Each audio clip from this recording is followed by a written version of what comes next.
The town of Dry Creek had always woken to the sound of dust and silence. At sunrise, the desert sky burned pale gold, and the only movement was the tumble of sand skittering across the dirt road. By habit, the townsfolk stirred, early merchants pulling open shutters, ranchers checking their stock, mothers sweeping porches before the heat descended like a hammer. It was on one such morning, with the sun still low but already promising a swelter, that the stranger appeared. Clara Winfield was at the well, balancing her baby on her hip while drawing water into a bucket. Her son, scarcely 10 months old, clutched at her collar with one tiny fist, his wide eyes curious at the world. She was humming softly, her lips pressed into a tight, weary line.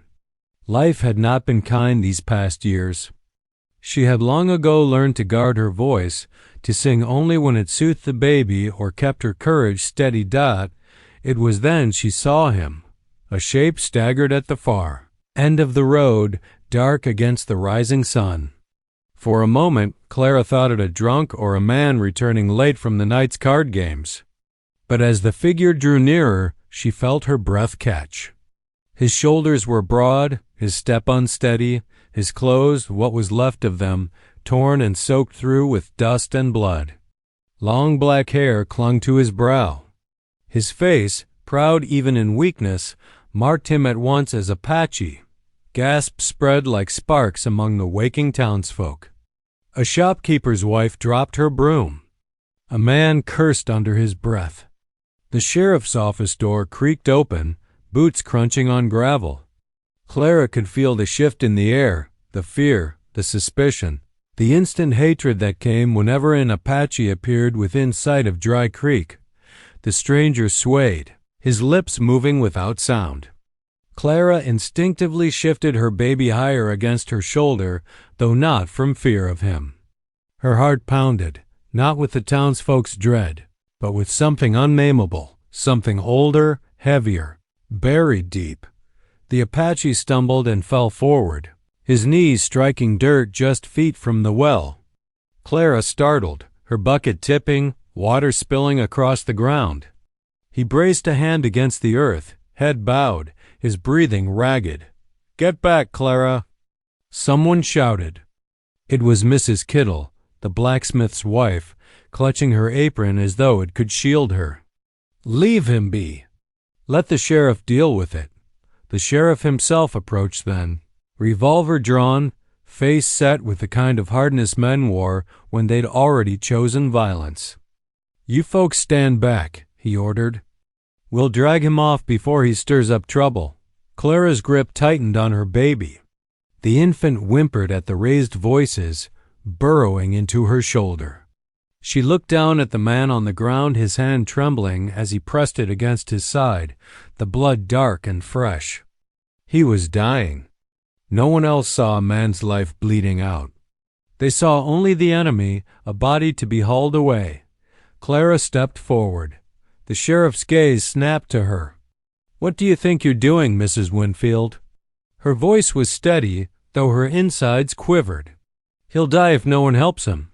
"Better that way," muttered one of the townsmen. "One less raider to worry about.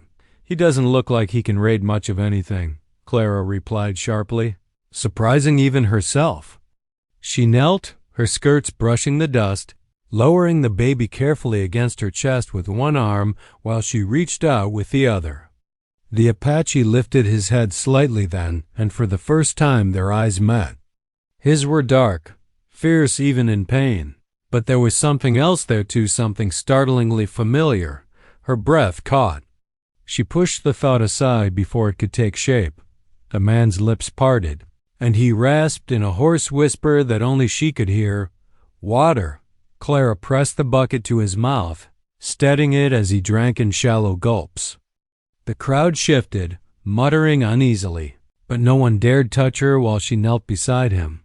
She was aware of every heartbeat, every suspicious eye watching, but all she saw was this broken figure and the undeniable pull that chained her to him in that moment. She had told herself long ago that certain chapters of her life were finished, burned to ash. Yet here was the past, collapsed at her feet, breathing raggedly in the dawn. The sheriff scowled, lowering his revolver just slightly. "You'll regret this, Clara," he said. "Mark my words. Perhaps she would." But as the Apache's hand brushed against the hem of her skirt, whether by accident or instinct, Clara knew she could not turn away. The town could whisper all it liked. The desert could swallow her whole. But she would not leave him to die. And so it began. By the time Clara managed to drag the wounded Apache into the shade of the livery stable, a knot of townsfolk had gathered outside. The sheriff barked orders for them to stay back, but curiosity and fear clung stubbornly to the crowd. Whispers rose and fell, some urging the sheriff to put a bullet in the man now, others demanding to know why Clara was risking herself and her baby for one of them.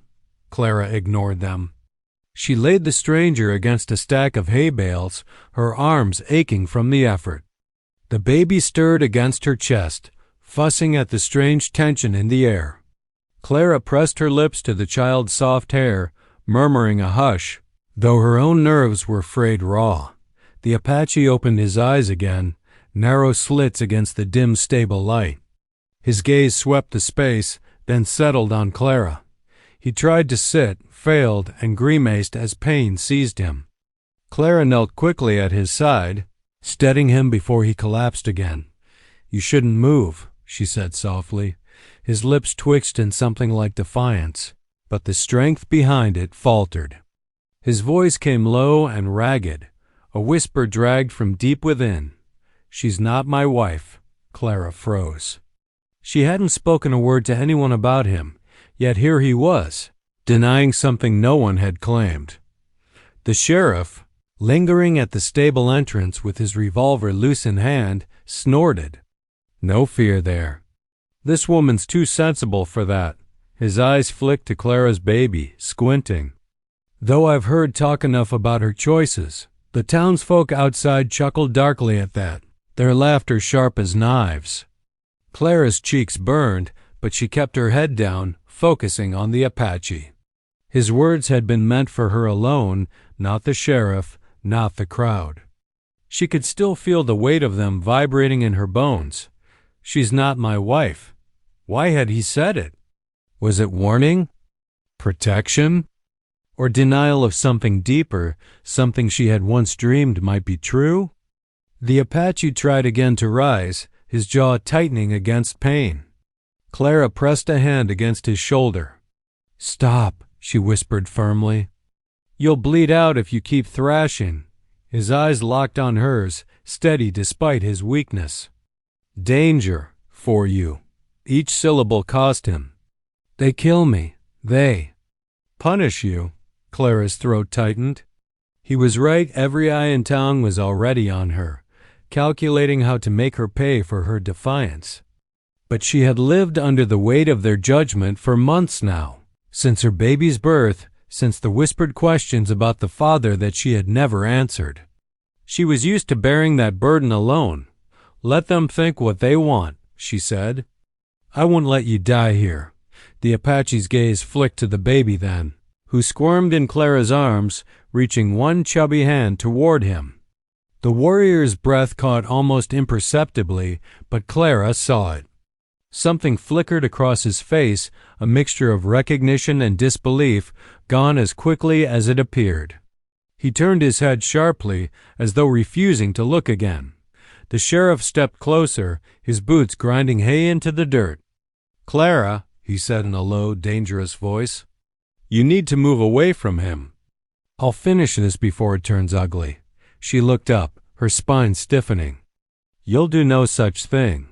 Woman, don't test me." The sheriff's eyes narrowed. "That man's raided ranches, burned homesteads, slit throats. You don't know what kind of devil you're dragging into town." Clara swallowed hard. The truth was she did know, or at least she had once.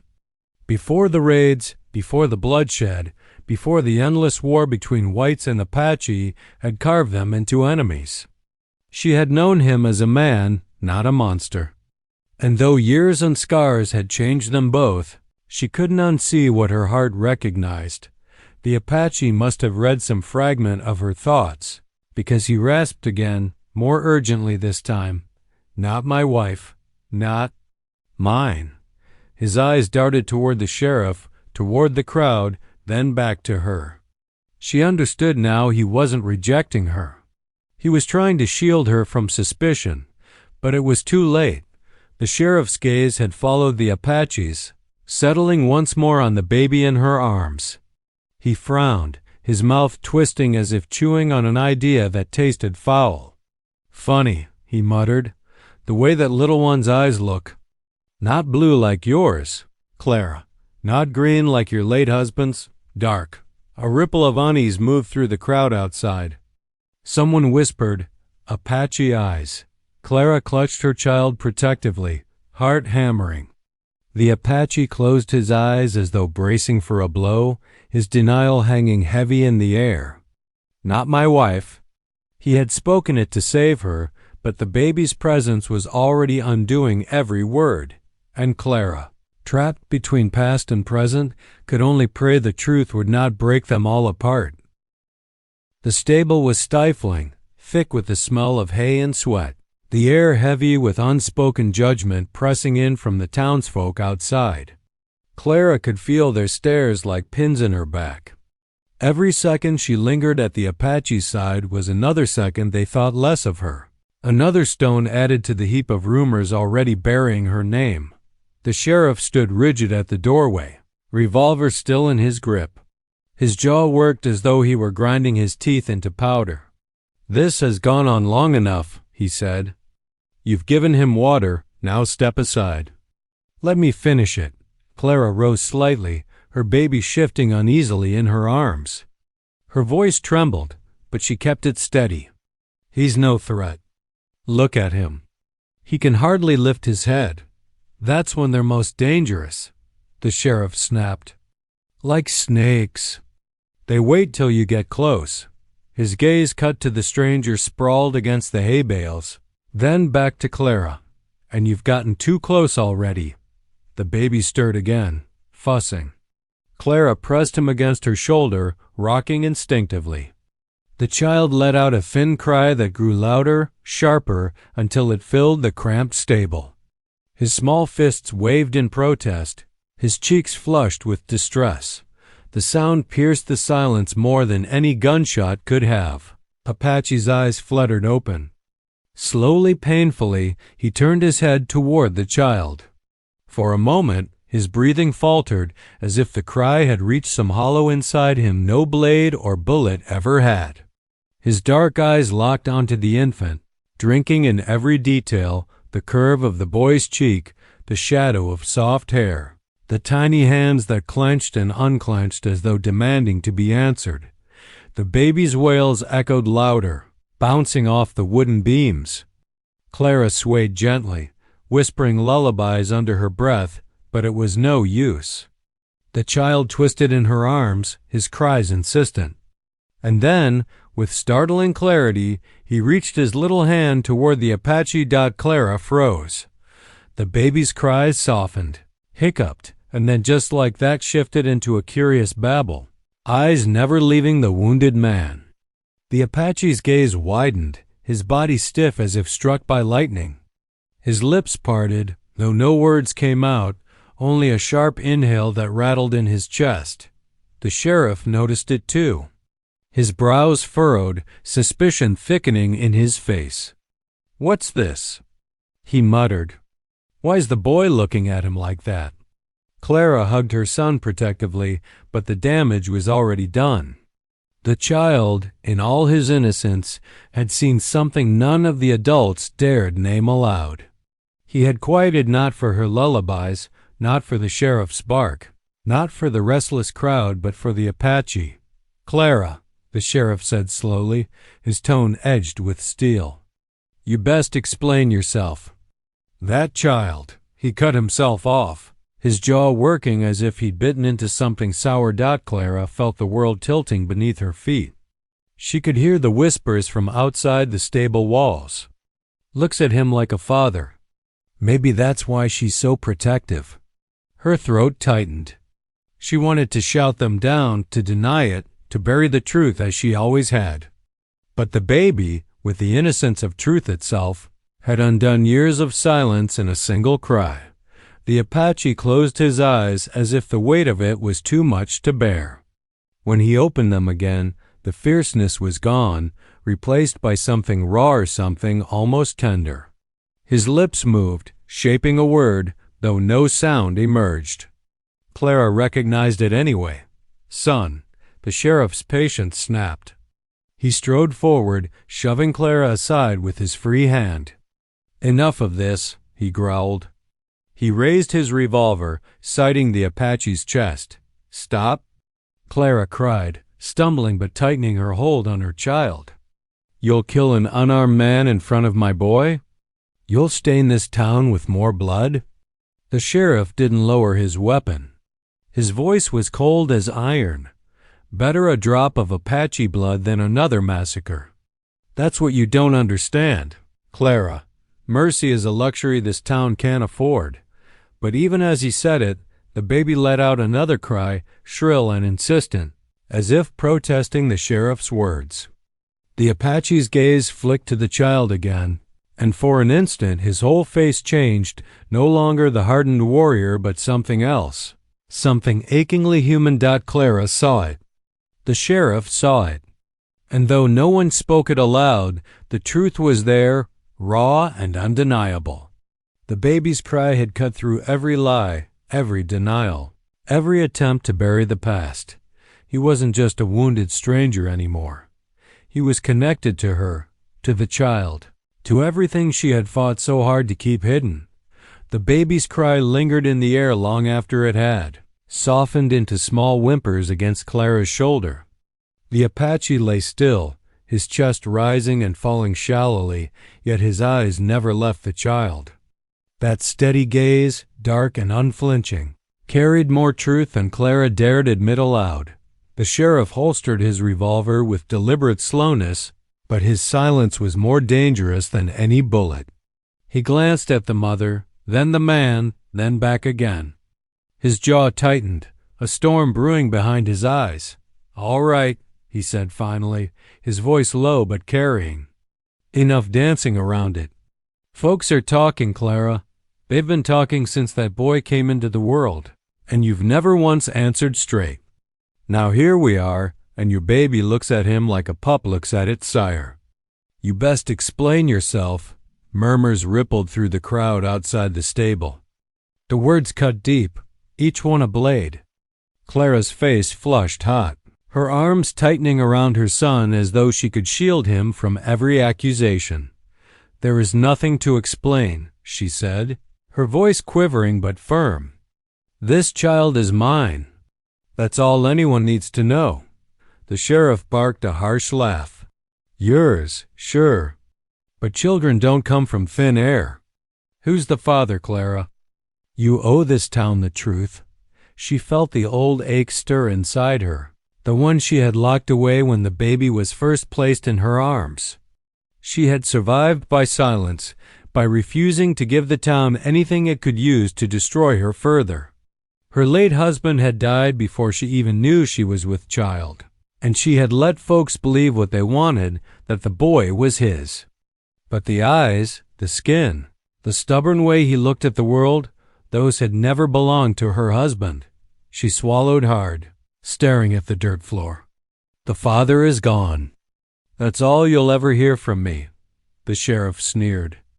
Gone, huh? Looks to me like he's lying right there in the hay. He jerked his chin toward the Apache. The words spread like fire through the crowd.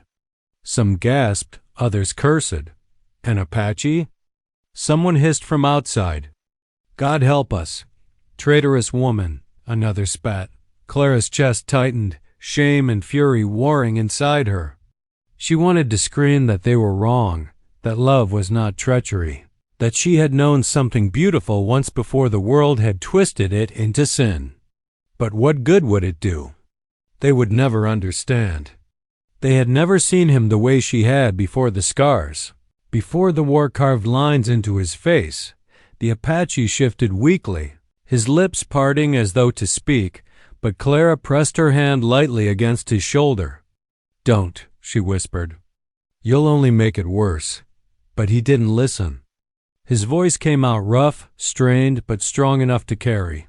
"I am not." Her husband.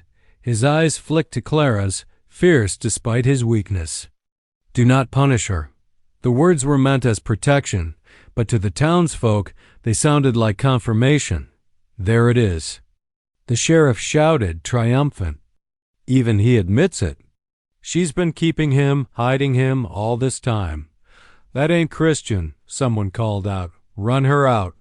Another voice yelled Dot. The crowd surged closer, their faces twisted with anger. Clara backed against the hay bales, her son whimpering against her chest. Panic clawed at her throat, but she refused to let them see her break. "This is my child," she cried, her voice ringing out sharp. "Mine, and I'll not let you or anyone lay a hand on him. Judge me if you must, but leave him out of it." The stable fell quiet for a breath, her words hanging heavy in the dust-thick air. The Apache's gaze softened, just slightly. His hand lifted, trembling, reaching toward the baby. Clara hesitated, then let the child lean forward, his small fingers wrapping around the warrior's calloused thumb. The connection was undeniable. A truth etched not in words but in flesh and blood. The sheriff's face darkened, torn between duty, disgust, and something Clara couldn't name. "This changes everything," he muttered. And for the first time since the Apache stumbled into town, Clara realized he was right. Nothing could ever go back to the way it was. The sheriff left the stable that night with a warning that clung to Clara like a curse. "You've brought shame on yourself," he told her in a voice low enough that only she heard. "You think hiding him will save you? Think again. One of these nights, Clara, you'll wake to find your house in flames, and the town won't lift a finger to help you." He spat into the dirt and stalked away, the crowd dispersing reluctantly behind him. Their glares lingered long after their bodies disappeared into the dark, leaving Clara with her baby pressed tight against her chest, and the Apache still bleeding into the hay. She stood in silence for a long time, her heart pounding, the baby whimpering quietly against her shoulder. She should have been afraid. Perhaps she was. But there was no choice left, not for her, not for her son. "Come on," she whispered finally, kneeling beside the man. "You can't stay here. They'll come back." The Apache's eyes opened, heavy-lidded with exhaustion. "Leave me," he rasped. "Better I die here than." He trailed off, his gaze sliding to the child. Clara shook her head fiercely. "No, I've already lost too much. I won't let them take you too." With effort she helped him to his feet, his arms slung over her shoulder. He was heavy, his strength barely holding him upright, but Clara bore the weight with a determination that surprised even her. The baby stirred, half asleep in his sling, his tiny hand brushing against the Apache's chest as if anchoring him there. Step by step, they crossed the dirt street, shadows cloaking their movements. Clara led him to her small house at the edge of town, a modest cabin with peeling paint and shutters that no longer latched. She pushed the door open with her hip, guiding him inside, and eased him onto the narrow bed against the wall. The Apache sank back, breath ragged. His hand pressed instinctively against his side where the wound seeped through cloth. Clara lit a lamp, its glow soft and golden, and gathered the supplies she had: clean cloth, a basin of water, a small jar of herbs her mother had once taught her to use for fevers. He watched her work, his eyes steady despite his weakness. At last he spoke, voice barely above a whisper. "Why risk this? You'll lose everything." Clara dipped the cloth in water and pressed it gently against his wound. "I already lost everything," she said softly. "This town took my husband, my good name, my peace. What more can they take?" His gaze flicked to the baby now sleeping in the cradle by the hearth. They could take him. Clara's hand stilled. She looked at the child, her chest aching. "That's why I fight," she said. For him, silence settled between them, broken only by the crackle of the lamp. Clara worked in quiet efficiency, binding his wound as best she could. She had no doctor's training, but necessity had taught her skills enough. When she was done, she sat back, her hands trembling from exhaustion. The Apache studied her, his expression unreadable. "You've grown stronger," he said at last. Her throat tightened. She wanted to ask stronger than when? Stronger than the girl he once knew, who had stood with him beneath the cottonwoods, whispering promises they both knew would be broken? Stronger than the woman who had buried a husband and birthed a child alone, carrying secrets heavier than any coffin? But she bit the words back. Some things didn't need to be spoken. The hours dragged. Outside, the town settled into uneasy quiet, but Clara knew the whispers had only begun. Tomorrow there would be questions, accusations, maybe worse. She should have felt despair. Instead, as she sat watching the Apache drift into shallow sleep, she felt something else stirring, something she had buried deep. The warmth of belonging. The baby let out a soft cry in his cradle, breaking the silence. Clara lifted him, rocking gently until his eyes fluttered closed again. When she turned back, she found the Apache watching her with an expression so raw it stopped her breath. "He knows me," he whispered, his voice thick. "The child." Clara's grip tightened on the baby. "Yes," she said, though the word came out cracked. "And you must never let the town see it. Not if you want him safe." The Apache closed his eyes, a shadow of pain crossing his face, not just from his wound, but from something deeper. "Keeping truth hidden is its own kind of death," he murmured. Clara pressed her lips to her son's hair. "Then we'll die for him, if we must." And in that dim room, with the baby asleep between them, they both knew the line they had crossed could never be undone. The days that followed blurred together, stitched by silence, shadows, and the quiet rhythms of survival. Clara rose before dawn, carrying water and bread as if her mornings were no different than any other widow's. She swept her porch, nodded at neighbors, and carried her son on her hip with a practiced calm. But each evening, when the town drifted into restless sleep, she returned to her cabin and found him there, the Apache lying weak but healing. In her narrow bed, he spoke little at first, his body too consumed by pain. Yet his presence filled the small house like smoke, thick and inescapable. Clara's son noticed most of all. Each time the child woke, his eyes sought the shadowed figure against the wall. Each time Clara rocked him, his little arms stretched toward the man as if by instinct. And each time, Clara's chest tightened, torn between fear and something she dared not name. It was on the seventh evening that everything changed. The baby had begun toddling that week, his small legs wobbling beneath him like new saplings in the wind. Clara encouraged him gently, clapping softly as he made his unsteady journey across the floorboards. The Apache watched, silent, his expression unreadable, though his eyes tracked every stumble, every laugh. The child squealed, delighted by his own daring, and toddled past the hearth toward the bed where the Apache sat propped against the wall. Clara moved quickly, ready to scoop him up before he fell against the man's bandaged side. But the baby stopped on his own, tiny fists clinging to the blanket draped over the edge of the bed. And then, clear as sunlight breaking through storm clouds, he said it. "Da." The word was small, halting, but unmistakable. Clara froze where she stood. The room seemed to tilt, time itself pausing to listen. The Apache stiffened, his breath catching. Slowly, as though the moment might shatter if he moved too quickly, he lowered his gaze to the child. Their eyes met, dark mirroring dark, and something vast and unspoken filled the space between them. Clara's heart thundered in her chest. She wanted to cry out, to hush the child, to smother the word before it could grow teeth. But her throat locked tight. The baby laughed, proud of himself, and said it again. "Da!"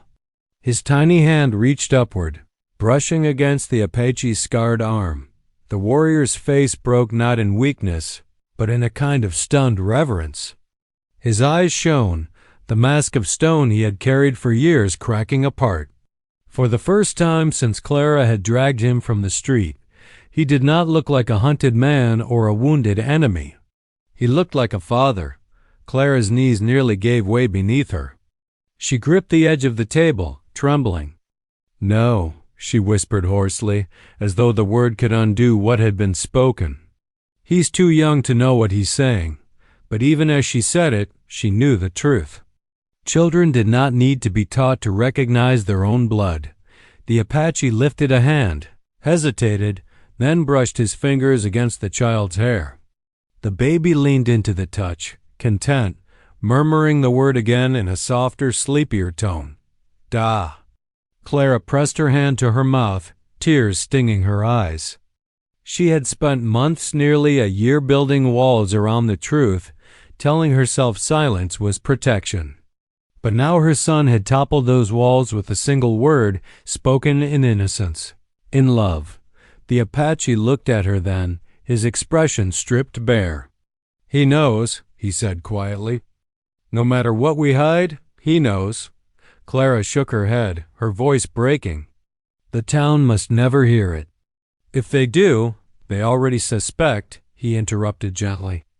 "And now he has spoken what they will one day see. We cannot bury this forever." She wanted to argue, but the sight of her son nestled against the man's chest silenced her. It was not danger she saw in that embrace. It was truth, raw, undeniable, and stronger than fear. Yet outside her window, Clara knew the town's suspicion was sharpening like a knife. The sheriff's warning rang in her ears. "One of these nights, Clara, you'll wake to find your house in flames." And now the spark had been struck. The night the storm finally broke over Dry Creek was not with rain but with fire. Clara woke to the smell of smoke and the crackle of torches outside her cabin. Her son stirred restlessly against her chest, his small fists clenching her nightdress as though he too sensed the danger. From the corner of the room, the Apache rose stiffly from his pallet, his wound still tender, but his strength returned enough to stand tall. Through the shutters, Clara glimpsed shadows moving dozens of townsfolk, their voices a low, angry rumble. At their head stood the sheriff, torch in hand, his face half lit, half swallowed by darkness. Clara Winfield. His voice rang out, carrying above the murmurs. "Bring him out. You've harbored a raider, a murderer. We won't tolerate it any longer." The baby whimpered, pressing his face into Clara's shoulder. She held him tighter, heart hammering. "What do we do?" She whispered. The Apache's gaze swept the room, then settled on her. His expression was calm, resolute, as if the decision had already been made.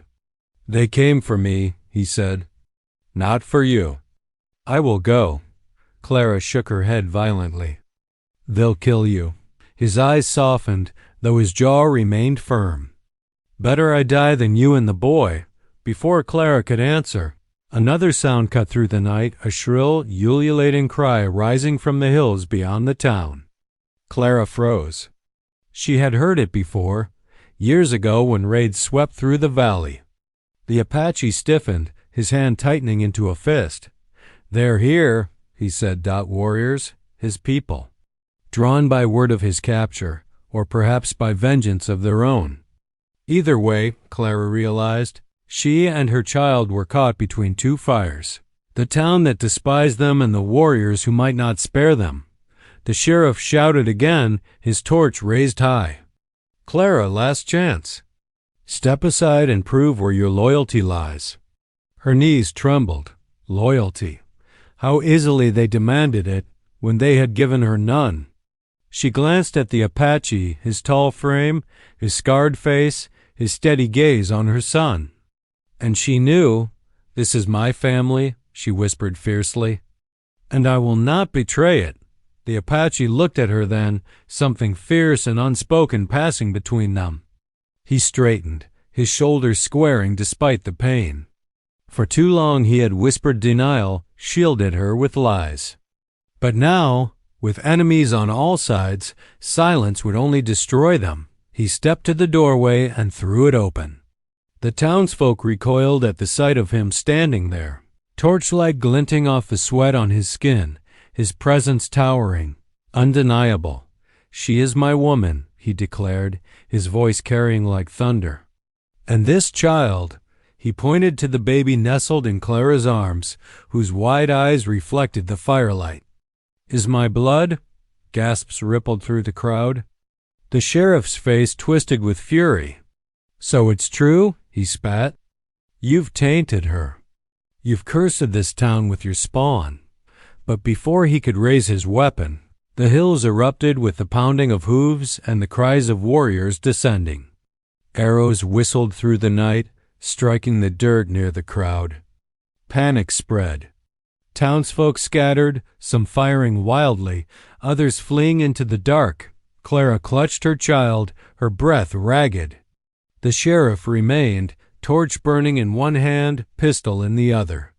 His eyes blazed with hatred as he leveled the weapon at the Apache. "No!"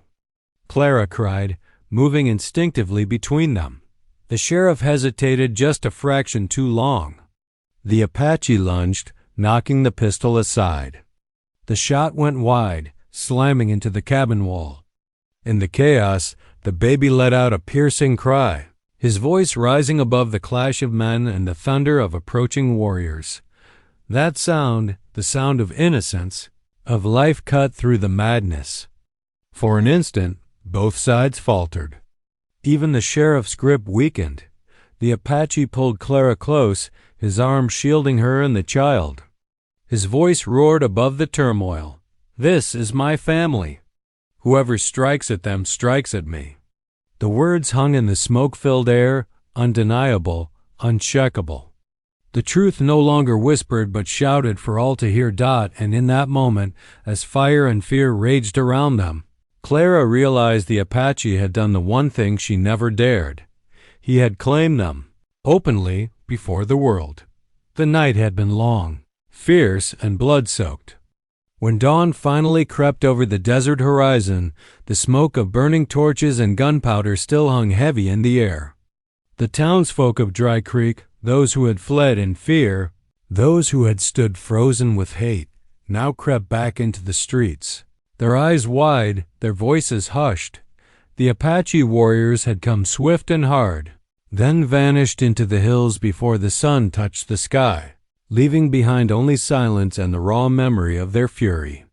Clara's cabin stood scarred but standing, bullet holes in the walls, its door half hanging from its hinges. The sheriff, his pride broken, had limped away with his arm bound from the struggle, his threat silenced for now. Inside the battered home, Clara sat on the floor with her baby in her lap, rocking him gently. The child had cried himself to sleep, his tiny body curled against her chest.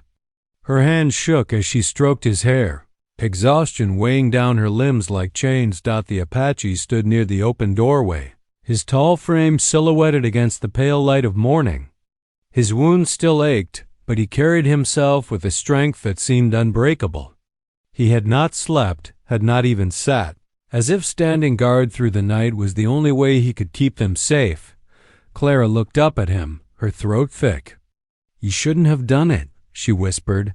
He turned, his eyes steady. "Done what?"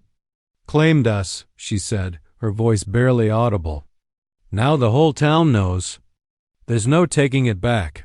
A pause stretched between them, heavy with unspoken fears. Then he stepped closer, kneeling before her so that his gaze was level with hers. He glanced at the baby, still asleep in her arms, then back at her face. "There is no taking back what already is," he said softly. "He is my son, you." His voice faltered for the briefest moment and then steadied. "You are mine, whether they curse us or not." Clara's breath hitched. She had waited so long to hear those words, had once dreamed of them beneath starlit skies when her heart was young and unscarred. Now they came to her battered and heavy, carrying both promise and peril. "They'll never forgive us," she murmured. "Not this town. Not your people, either. We'll be outcasts everywhere. Then we make our own place," he answered. His tone was not loud, not fierce, but steady as stone. "Family is not given by them. It is claimed. And I claim you." For the first time since the night had begun, Clara felt something shift inside her. The fear did not vanish, but it loosened its grip, leaving space for something else, something warm, fragile, and daring. The baby stirred then, rubbing his small fists against his eyes. When he blinked awake, his gaze sought out the Apache immediately. A smile tugged at his lips, and in a sleepy voice he murmured, "Da." Clara's eyes filled with tears. She looked at the man before her, the one she had once loved in secret, the one she had tried so hard to deny, the one who now knelt unshakable in the morning light. The Apache reached out, and for the first time without hesitation, Clara placed their son into his arms. The child nestled against his chest, content, as though he had always belonged there. Outside, a few townsfolk lingered, watching in silence through the broken doorway. Clara saw them, saw the way their faces twisted between judgment and awe, but she no longer cared. Let them whisper. Let them curse. The truth was out, and it was stronger than their hatred. The Apache rose to his full height, the boy in his arms. He stepped into the doorway, sunlight spilling across him, and for the first time he did not whisper denial. He looked out at the faces of Dry Creek, unafraid. "This is my family," he said, his voice carrying across the street. "You will not take them from me." No one answered. No one dared, and as the sun climbed higher, washing the desert in gold, Clara felt a strange peace settle in her chest. The world ahead would be hard, maybe cruel. But for the first time, she knew they would face it not as strangers bound by silence, but as a family. A new dawn had come, and it belonged to them.